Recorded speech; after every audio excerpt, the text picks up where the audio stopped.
میرے آقا حضرت محمد مصطفیٰ صلی اللہ علیہ وسلم نے یتیم بچے کے بارے میں، اس یتیم کے بارے میں جس کے والد کا سایہ یا والدین ماں باپ دونوں کا سایہ سر سے اٹھ گیا ہو، اس کے لیے بڑی اہمیت اور وقعت بیان فرمائی ہے۔ قرآن کریم میں بھی اللہ تعالیٰ نے اس کے سلسلے میں فرمایا ان الذین یأکلون اموال الیتامی ظلما انما یأکلون فی بطونہم نارا وسیصلون سعیرا، کہ جو لوگ یتیم کے مال کو جبراً ظلماً ناجائز طریقے سے کھا جاتے ہیں، وہ اپنے پیٹ کے اندر جہنم کی آگ بھر رہے ہیں۔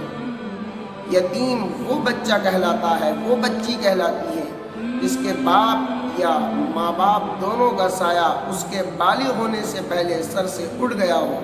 اور وراثت میں اس کے باپ کی طرف سے اس کا مال اس کے حصے میں آیا ہو، اور کوئی اس کا رشتہ دار یا غیر اجنبی اس کے مال کو ناجائز طریقے سے بطور حفاظت کے کسی بھی ذریعے سے اس کے مال کو اپنے قبضے میں کر کے کھا لے، وہ یتیم کا مال کھا کر اپنے پیٹ کے اندر جہنم کی آگ بھر رہا ہے۔ میرے آقا کا تو یہ عمل تھا کہ اللہ کے رسول صلی اللہ علیہ وسلم عید کے موقع پر عید کی نماز کے لیے اپنے گھر سے تشریف لے کر باہر نکلے کہ راستے میں آپ نے دیکھا کہ بچے کھیل رہے ہیں، اور انہی میں سے ایک بچہ بوسیدہ حال میں، اس کے جسم پر کپڑے بوسیدہ ہیں، نئے کپڑے نہیں ہیں، وہ کھیل بھی نہیں رہا ہے، ایک طرف اداس بیٹھا ہے۔ اللہ کے رسول صلی اللہ علیہ وسلم بچوں کے ساتھ بھی شفقت کا معاملہ فرمایا کرتے تھے۔ فوراً اس بچے کے قریب جاتے ہیں، اس کے سر پر ہاتھ رکھتے ہیں، معلوم کرتے ہیں کہ بیٹا آپ کیوں نہیں کھیل رہے ہیں؟ اس بچے نے کہا کہ آقا میرے والد کا سایہ میرے سر سے اٹھ گیا ہے، میرے والد اس دنیا میں موجود نہیں ہیں، اور میرے والد کے نہ ہونے کی وجہ سے میری ماں کے پاس اتنا اثاثہ، اتنا مال نہیں ہے کہ وہ میرے لیے نئے کپڑوں کا انتظام کریں اور مجھے اچھے کپڑے پہنائیں، اس لیے میں اداس بیٹھا ہوں۔ اللہ کے رسول صلی اللہ علیہ وسلم اس بچے کو لیتے ہیں اور لے کر گھر میں واپس تشریف لاتے ہیں، عید کی نماز کو مؤخر کر دیتے ہیں۔ گھر میں آ کر امی جان عائشہ صدیقہ رضی اللہ تعالی عنہا سے فرماتے ہیں کہ اے حمیرہ، اے عائشہ، لو یہ بچہ ہے، اس بچے کو نہلاؤ اور میری چادر کے 2 ٹکڑے کرو، اور اس ایک ٹکڑے کو اس کے تہبند کے طور پر باندھ دو، دوسرے ٹکڑے کو اس کے اوپر اڑھا دو، اور اس کے عطر لگاؤ،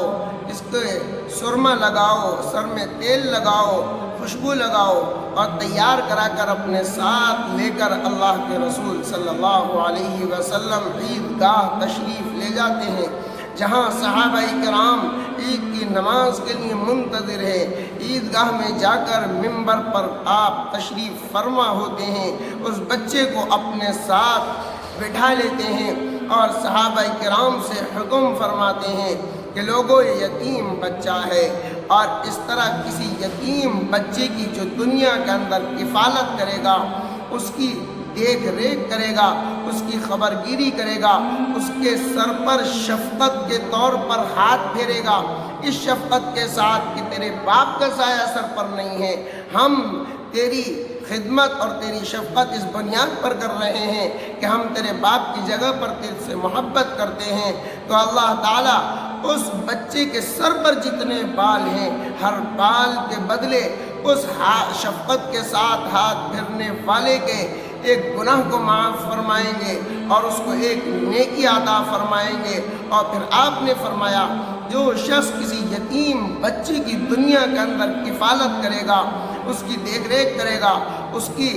کھانے کا انتظام کرے گا، اس کو اس کا احساس نہیں ہونے دے گا کہ اس کے والد والدہ اس دنیا میں نہیں ہیں، اللہ تعالیٰ کل قیامت کے دن اس کو اور مجھے اپنی دونوں انگلیوں کا اشارہ کر کے فرمایا جیسے یہ دونوں انگلیاں قریب ہیں، اس کو اور مجھے ایسے قریب کر دے گا، یعنی وہ میرے ساتھ اس طرح قریب ہوگا۔ اس لیے آج ہم لوگوں کو یتیموں کے معاملے میں بہت احتیاط اور یتیموں کے معاملے میں بہت شفقت کا معاملہ کرنا چاہیے۔ ہمارے خاندان میں، ہمارے رشتہ داروں میں، ہمارے قریبی رشتہ داروں میں اگر کوئی بچے ایسے ہیں کہ ان کے والد کا سایہ سر پر اڑ گیا ہے، ان کے والد نہیں ہیں، تو ہمیں ان کے مال کی حفاظت بھی کرنی چاہیے اور کوشش کرنی چاہیے کہ ان کے مال کا کوئی حصہ ہمارے قبضے میں نہ آئے، اور ہم اپنی جانب سے ان کی خوب دیکھ ریکھ کریں، خوب حفاظت کریں اور خوب زیادہ سے زیادہ ان کی شفقت کا معاملہ کریں،